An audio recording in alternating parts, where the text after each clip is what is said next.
Hello, everybody. It's Dr. Rick. Uh, Happy Sunday to you. Happy July. Well, it's Saturday. Moving too fast. Happy July. Hope that you had a great week. I am not going to be too long here. First of all, we had an unbelievable webinar yesterday on unleashing the power of AI. For those who attended, thank you. I'm hoping that you have taken what you've learned and you're going to take the next step. Man, we talked about everything. There was a guy there who was starting a vending machine company. We found out how AI could actually contribute to that. We talked about AI in mental health, AI in physical fitness, AI in the medical industry. We talked about it in so many different ways and how it's going to influence the future. Goldman Sachs says that AI is going to eliminate or replace 300 million jobs globally over the next 18 months or so. So then what does that mean? That means that you could reskill yourself, reinvent yourself, make allotment for what influences AI will play. You got to think, we literally right now have McDonald's unmanned, meaning you can literally pull up to a McDonald's order at the drive-thru, and when you pull around to the window, a machine is going to hand you your food. It's going to have cooked it, prepared it, made the bag and everything. Not a person in the building. Nobody manage it. Nobody watch it. It's literally to that particular level. And we see it over time in our grocery stores and Walmart and Kroger and Randall's, where we used to have the interaction with the cashiers. Cashiers are now becoming obsolete. And we haven't even reached the pinnacle of what that's going to look like, grocery shopping. So AI is going to play a role. So the thing is, what are you going to do about it? My thing is, one of the biggest problems that I see with people who are quote unquote unhappy with their lot in life. I don't believe in lots in life. I believe that we choose to stay in places we may have been pushed into. So you don't get to choose where you're born. You don't get to choose the condition you're born in. But at a certain point in time, there has to be something within you that says, this isn't what I want. And if that's not what you want, you get to come out of it. Now, depending on where you're at and how long you were there, how deeply rooted it is in your family DNA, and I mean that genetically, and I mean that culturally, it can be a fight. This isn't about ease. This is about possibility. And so what happens? You have to make a decision that this isn't my lot in life. I'm not going to be here. What I see are so many people unhappy. 85% of the people in this country wake up and go to a job every day that they don't like. 80% of first-time heart attacks happen Monday morning between 5 a.m. and 12 p.m. I wonder what's happening then. Everybody's getting up, going to that job they hate for the first day of the week. 5 hard days in a place they don't want to be in. And the truth of the matter is, you have way more control over your life than you believe. The problem is, you can't keep doing what everybody else has been doing. Here's the thing.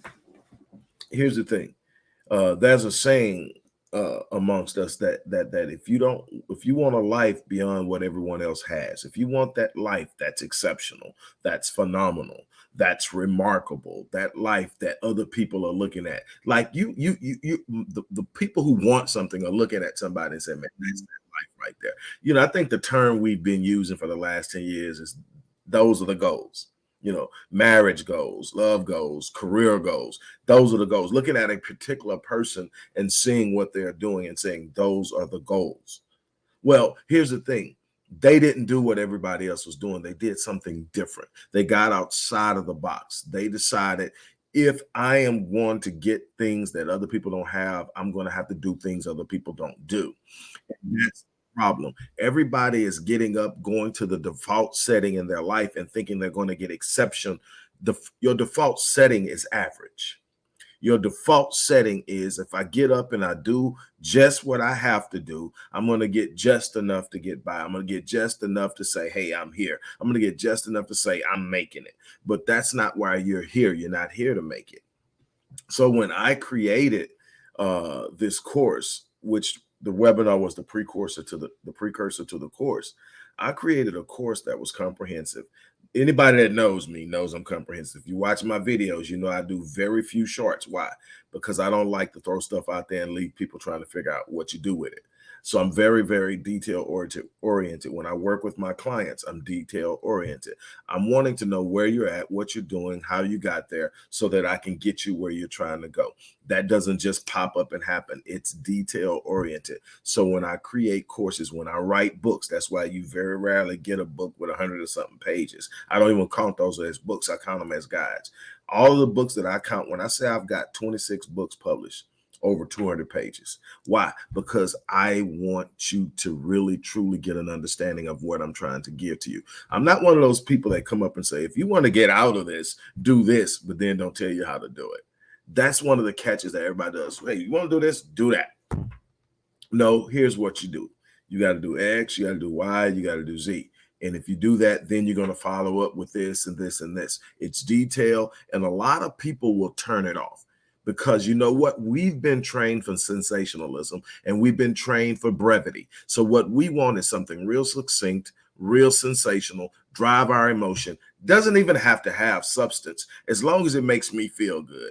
All I'm trying to do is feel good for the moment. I'll find something else to make me feel good later. And nobody is looking for that thing where you can actually create this switch in your life to where you can wake up every day feeling great because you're where you want to be or you're headed there and you're in control of your life. Doesn't mean you're in control of every circumstance surrounding you. It means that you wake up and you make choices on how you're going to respond to your life. So when I create a course, I'm creating a course for people who actually want to make moves, who are actually willing to invest in themselves, who are willing to sit up and say, I can't keep doing the same thing expecting different results. That's the very definition of insanity. And yet you've got 90% of the population on this planet doing it every day. And then looking at the 10% or 5% that are getting on in the world and having issues with them, coming up with reasons why they're successful and you're not. They must have cheated. They aren't ethical. They aren't that. And yeah, there are some unethical people. There's some right down dirty people with power. Yes, there are. But there are a bunch of people that got up in the morning, went out there and found opportunities where they didn't exist. They created them. They got up every day. They grinded. They pushed. They fought. They did. They served. They gave. They learned. They grew. And they did it over and over again until they got where they are. And that's the same thing you have the opportunity to do. But you're not going to get there sitting up and thinking that I'm going to wake up every day and do what everybody else does and make it. So when I created this Unleashing the Power of Artificial Intelligence online course, it was coming from 4 years plus research and over 16 to 18 months of personal implementation into my business structures. I have multiple businesses that I run. Many of them are online, and I've used AI in many different facets, from data analytics to research augmentation, to actually creating content, to course design, all of these different things. So when I'm teaching you this, when I'm sharing this with you, it is me having tapped into the experts who were behind this thing and learning from it so that I knew how to implement it. And like the one that caught me off the guard in the webinar yesterday is the guy with the vending machine. Because the first thing is like, AI and vending machines. And then it hit me, hey, vending machine placement. It can literally help you draft your proposal to any location where you want to put your vending machine, because you got to convince any location to get you there. So it'll help you with that. And so we went through these lists of things that AI can help a person who runs a vending machine. Also create your franchising license once you grow big enough to have other people putting your vending machines in places and then sharing revenue with them. All of these things are possible. The thing that I look at is the most marginalized group in this country, whether we want to admit it or not, no matter how much we floss, no matter how much we toss up deuces on the beach in destination locations, we are still the most marginalized people on this planet. We still have more people per capita at the poverty line than any other group. And the ones that are closest to us, those south of the border, are rapidly moving away from us because what? They are building businesses. Remember, there used to be that they were just the workers on the construction companies on the freeway and by the houses. They're owning them now. And there is a collaborative effort with them to create ownership and connectivity. And that's something that we're missing. So then what must we do if we want to really truly achieve power as a collective, as a people, as individual, as leaders in our homes and our families and our communities that want to be solid providers, solid support systems for our community, for our families, and literally set the pathway and the blueprint for our children? We've got to get out of the box. This isn't about maligning anybody with a job. You got a job and it pays you well, and you are literally building and growing and taking the money you're making and taking a certain percentage of it, putting aside, and you're living your best life. This isn't for you. This is for people that are sitting up there and knowing I'm not at my best. There's something better out from them. These are the people that knowing that they don't work best when they're being micromanaged and told what to do. These are the people who are sick and tired of knowing that even though they're paying me well, I'm making them 10, 15, 20 times more than they're paying me. I could be making some of that and then controlling my own life, my path, and decisions of when I'm going to take time off, when I'm going to spend time with my family, when I'm going to go, all these different things. But most importantly, I'm building a launch path for the next generation. My children won't have to start where I started. My children won't have to. And how do you do that? You're going to have to invest in yourself. You're going to have to build.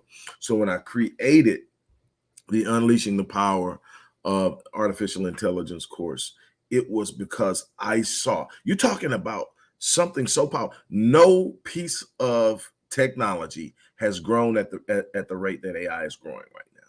This is the reality of it. Not the internet, not the cell phone, not social media, all those things. And social media has grown at an unbelievably astronomical rate. The internet is unbelievable. You got a juggernaut, which is one of the most powerful forces on the planet, called Google. And if you own a business online and you're trying to do stuff and you're using Google Analytics, you're using Google Ads, you're using Google AdSense, you're using all these different things that help you, and they do. I generate money a lot of different ways, and one of them is working with Google, but Google controls it. And I mean, all these big juggernauts online, Amazon, Walmart, Wayfair, all these different juggernauts that are online monsters, Spotify, all of them bow down to Google. That's the power. But just imagine where this was not even 20 years ago. So it's growing. But then check this out. As fast as all of that has grown in the last 20 years, just remember, Facebook was just the next MySpace, remember? Not anymore. Businesses are getting on here and creating billion-dollar enterprises on there because it's the branding monster. Instagram is also an unbelievable way to move products. YouTube is the second largest search engine in the world behind Google, which owns it. And you can go there and you can create content. You got 11 and 12-year-olds making $10 and $11 million a year doing something as simple as reviewing toys on YouTube. And yet you're sitting here and you're letting someone convince you that you can't take control of your life. But the crazy thing is AI is outpacing all of those things in growth. It's going to have an impact. Just imagine 300 million jobs. They're there today. They won't be there 18 months from now. So what are those 300 million people going to do? And so someone asked me a question. So what's the point? The point is, for once in our history here, get out ahead of the trend. To get out and be ahead of the trend. Here's what happens. We got ahead. I see trends as waves. Those behind the wave are actually the force that's pushing the wave. They have the hardest resistance because they are creating the force. Those who are in front of the wave are those who are reaping the momentum and the reward of being in front of it. They're getting all the things while everybody else is behind the curve. We've been the ones pushing it. We are the consumers. The ones in front of the waves are the business owners. Those are the trendsetters. Those are the ones that are saying we have advanced and we're moving. We wait for everything to happen. We sit up and laugh at it. We talk about it, that's stupid. And then once it gets going, there we are trying to get ahead of it. We'll buy the hell out of an Apple phone, never invested in Apple. Got a closet full of Jordans, never invested in Nike. Here's the thing. AI is coming. We're already at 4.0. when you talk about just the generative side of AI. We're already at 4.0. 5 is already done. We're waiting for congressional approval. That's how powerful it is. Now, you don't think that the people who already have positions of power are looking for ways to use AI to keep the masses at bay? This whole thing that we talk about with racism is simply the guardian of the gate to elitism. Racism protects the wealthy, using race as a barrier and a creator of buffer zones. The people we fear the most, we keep the further away from us. The people we are willing to give poverty and no easier control, we give them the benefits, the privileges, and use them as buffers through the force of hatred and indifference to push them back, thinking that they are better because they have the privilege. And this was done years ago. This caste system is designed to keep you at bay. So what happened when the internet came is it broke down some barriers. Why? Because there's so many things that I do online that does not have my appearance, my likeness, or anything attached to it. Why? Because there are markets I want to tap into and withdraw.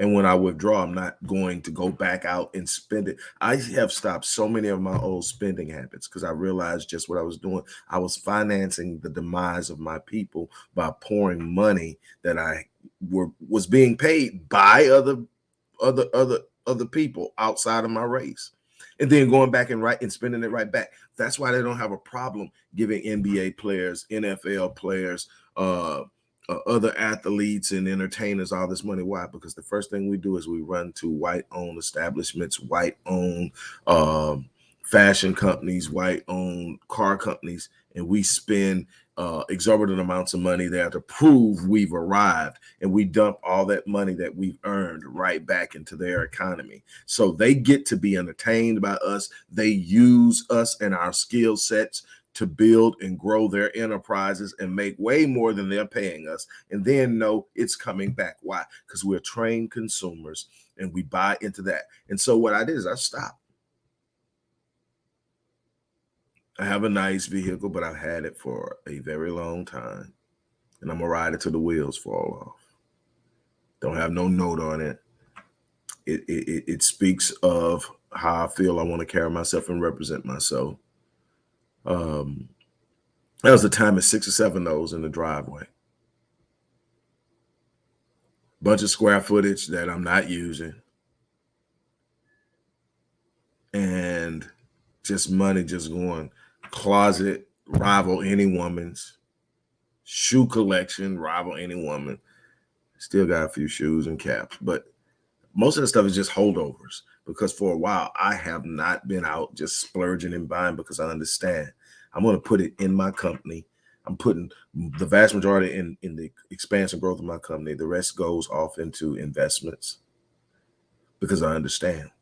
And so I invested a great deal into learning AI. Tech wasn't my thing. I got into tech because I needed to understand it to rebuild and rebrand myself online.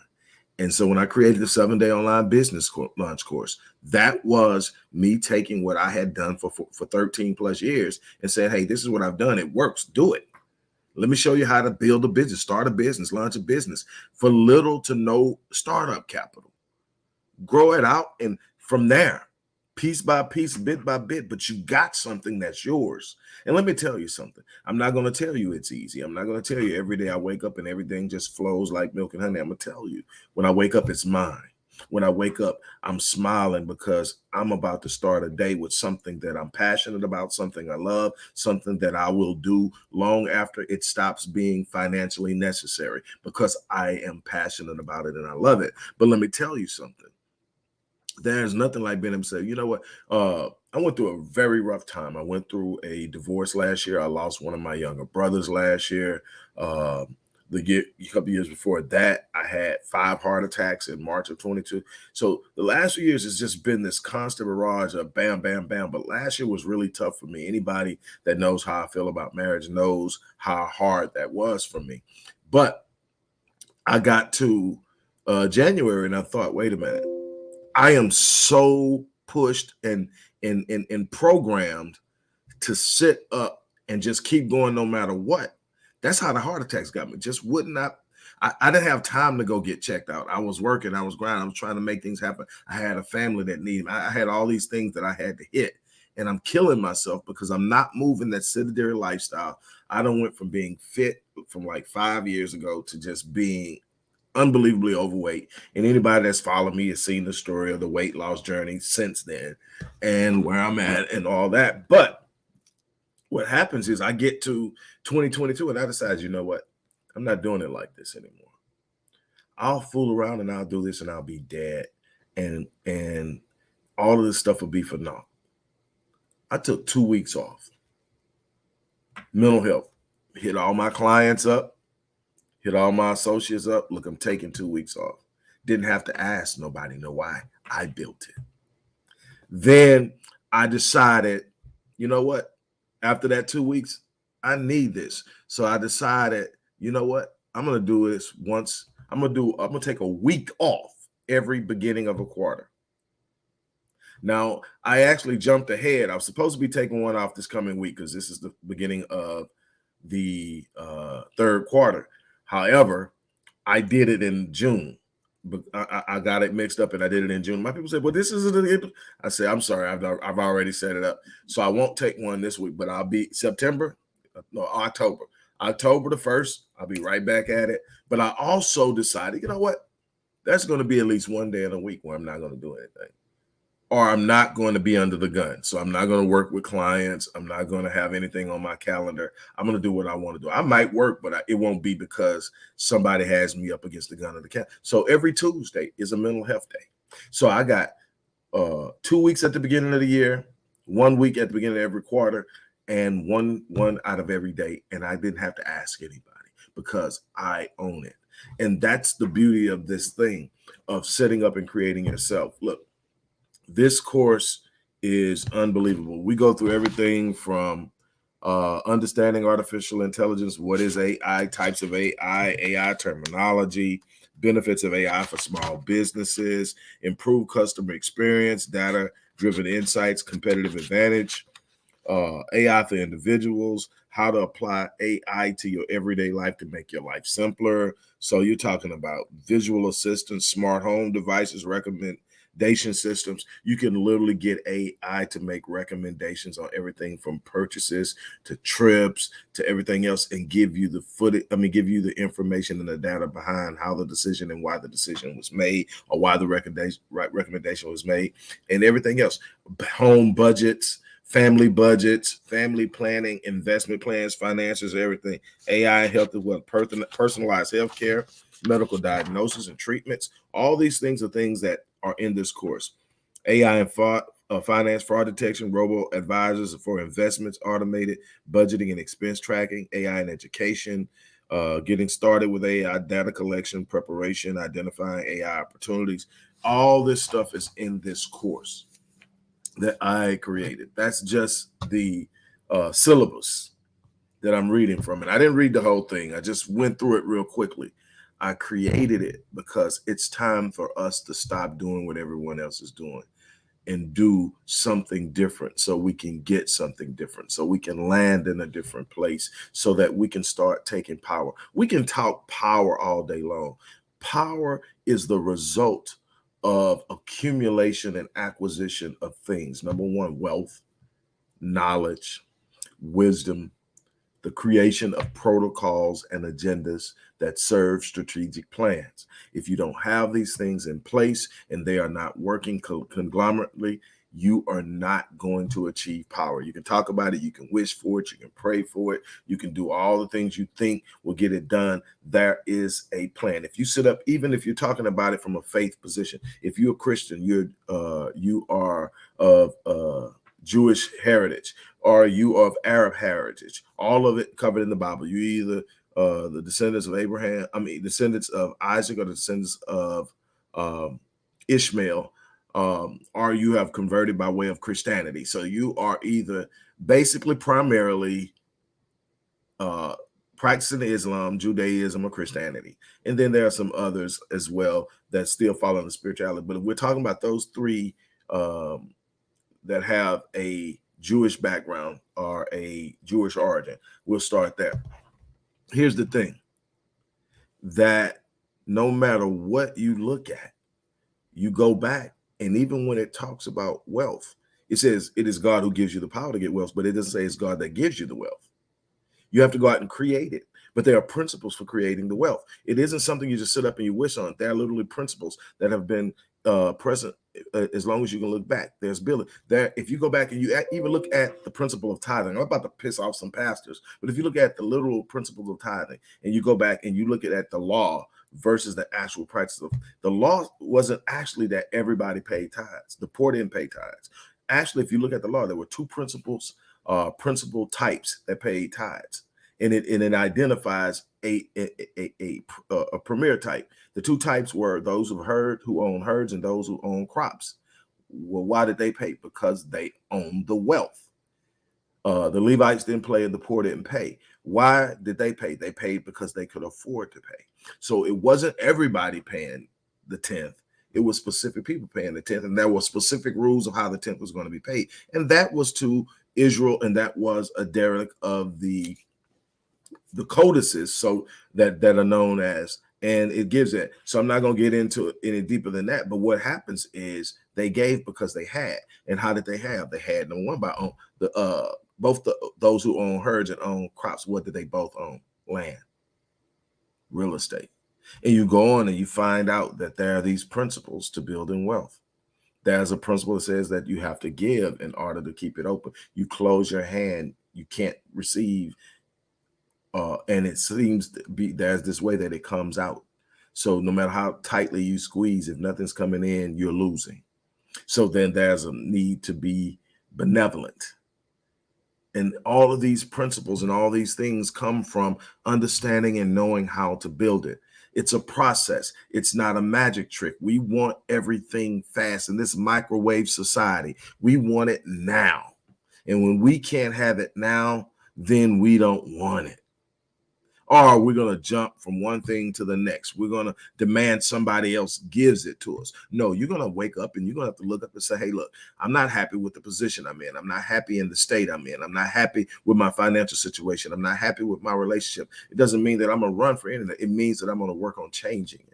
I'm going to work on building something, work on doing something. I understand that nobody has it perfect. Everybody who has the things that I look at and think they've got the perfect life, they've worked their ass off to build it, and they're still working on it. And all I get to see is the shine. I don't get to see the work and the grind and the push and the things that are going in the background. It's not meant for me to see. Now, if I get close enough to some people who have success in their life, I'll see what goes on in the background, and it will encourage me with some of the things I'm going. What I'm trying to get you to understand is there's no easy way to the grand life that everybody wants to live, but everybody gets turned around. Let me explain something. It's not how smart you are. It's not about who you know. It's not how great your plan is. It's not how great your strategy is. It's not the situation you were born into. All those things have influences, but none of those things trump your commitment to stay in. It is being able to finish what you start. It is the distance you are willing to go. It is the distance you are prepared to go. If you're not prepared to go the distance, you're not going to achieve the things that you desire in life, because life will pay whatever price you demand of it. But at the end of the day, it's going to make a counter demand. And when I am engaging clients and I'm talking to them, one of the things that I want you to understand is that life will pay whatever price you demand of it. Life will literally give you what you demand of it. Nothing shall be impossible. Nothing good shall be withheld from you. You're promised this. It is a universally established truth, but you got to understand that there are conditions. So when I make a demand on life, life says, I got that for you. It's already there. The moment God says that, what? You shall declare a thing. He told Job, what? You shall declare a thing. And this is the oldest book in the Bible. It was written before Genesis, Job. And so he says, you shall declare a thing, and it shall be what? Established for you, so that light will shine on your path. So the moment that I declare a thing, it's already established. And then the pathway is lit up. Here's the problem, though. You've established it, but you've got to walk it out now. So then I've established, you should declare a thing. So now I've established it. Here's the thing, though. Here comes the conditions. This is what people bought. Okay, I want a better marriage. Well, here you go, dude. I had a guy come to me. He says, man, I'm a hard worker. My wife doesn't have to work. She doesn't have to do anything. She stays home and takes care of our two kids. I make sure they have everything they need. I work and yet there's this constant tension between us. We're not getting along. So we get to talking, and I come to find out he's spending 2 and 3 nights a week out hanging with his boys, and he feels he's justified and he has a right to do it. Why? Because he's the provider. Well, first of all, you're supposed to be the provider. Now, if you're starting out or whatever's happening and you need help, there's nothing wrong with saying, hey, we're trying to build something. I need you to help me for a while. But when you get to a point where you're established and you're the provider, yes, you should be acknowledged for it because you're doing what you're supposed. I'm not one of those people that believe because you're doing what you're supposed to be doing, it don't count. No, it counts. How many people aren't? How much of the world is just in turmoil because people aren't doing what they're supposed to do? So you find somebody doing, yes, ain't no damn job you're gonna go on that you're doing what you're supposed to do. They're not gonna acknowledge you on. But that's what we want to do in the home is we want to sit up and say, hey, that's what you're supposed to do. I'm not giving you credit for that. You're supposed to be in the kitchen cooking. You're supposed to be working. Yeah, I am. I'm not asking for praise, but I want you to acknowledge that I'm holding down what I'm supposed to be holding down. Anyway, look, here's the thing.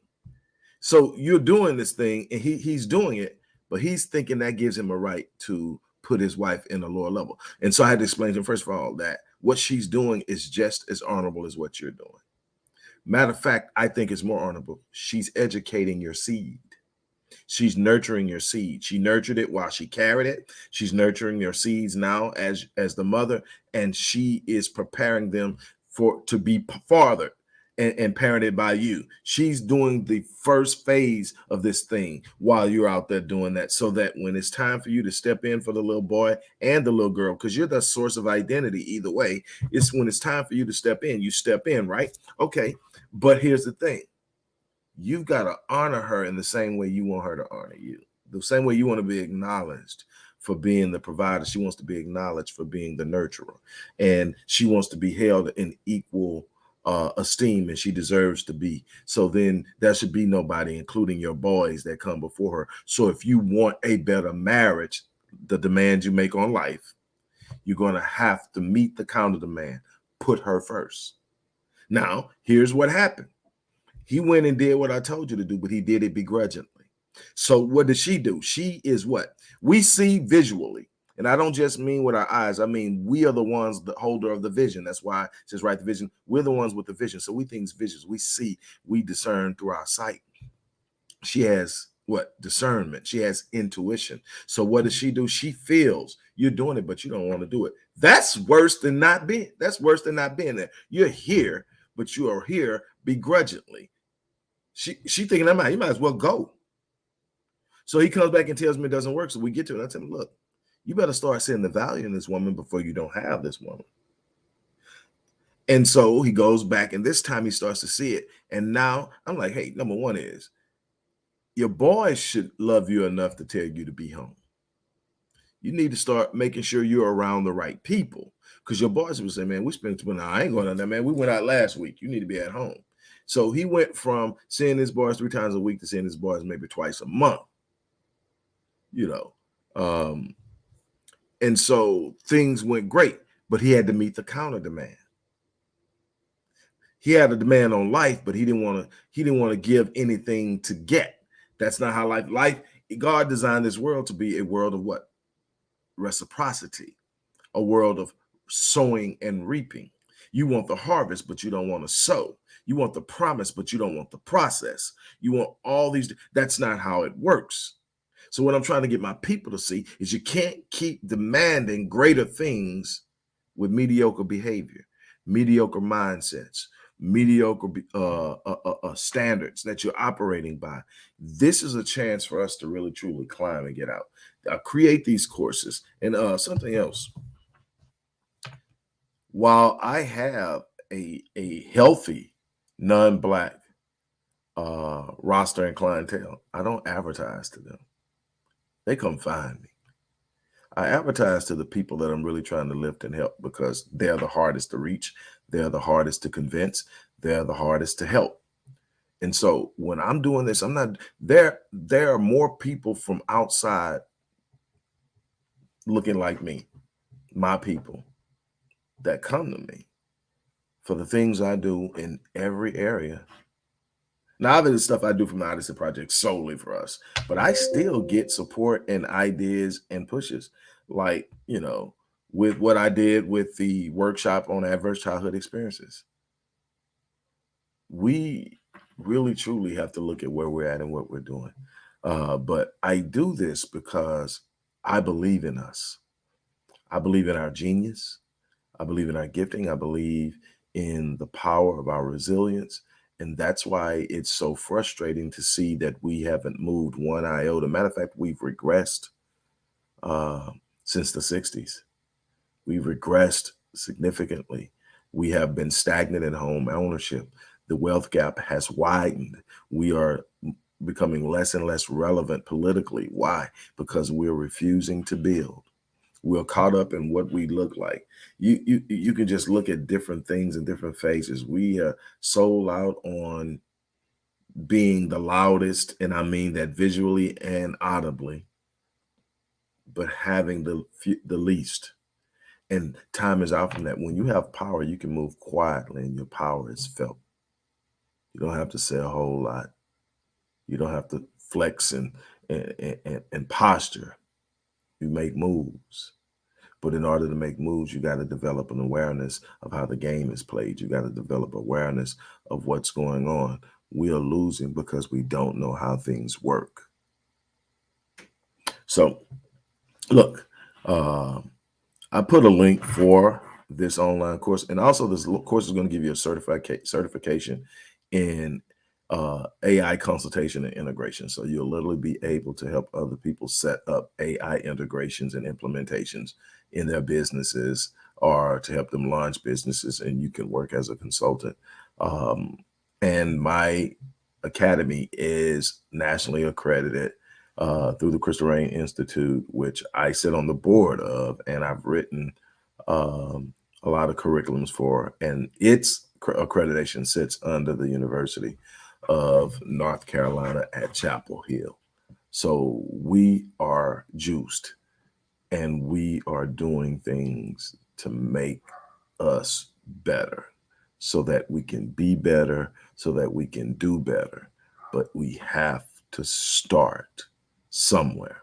So, again, if you want to be a part of this AI movement, and it's coming and it's going to impact you one way or another, this is a chance to have a lot more control of how you're going to move and where you're going to fit in it. The course is on sale for the remainder of the week. It will be eventually priced at $1,600 right now. I think it's at $690. Well, I'm looking. I can tell you exact. It's at $697 for the remainder of the week. So with that being said, look, I'm gonna get ready to get out of here. You guys, thank you for dropping in on your Saturday and spending time. Thank you, Antonio Vargas, for stopping in and commenting. I know people are out doing what they're doing on Saturdays, but hey, I'm working. There's a mission, there's a plan, and I'm going to do the best I can to be influential and helpful in making sure that plan gets out. So again, here's your chance, here's your opportunity. As I always say, I live my life on full so that when I leave this place, I die on E. I challenge you to do the same thing. On that note, I'm out of here. You guys have a great day.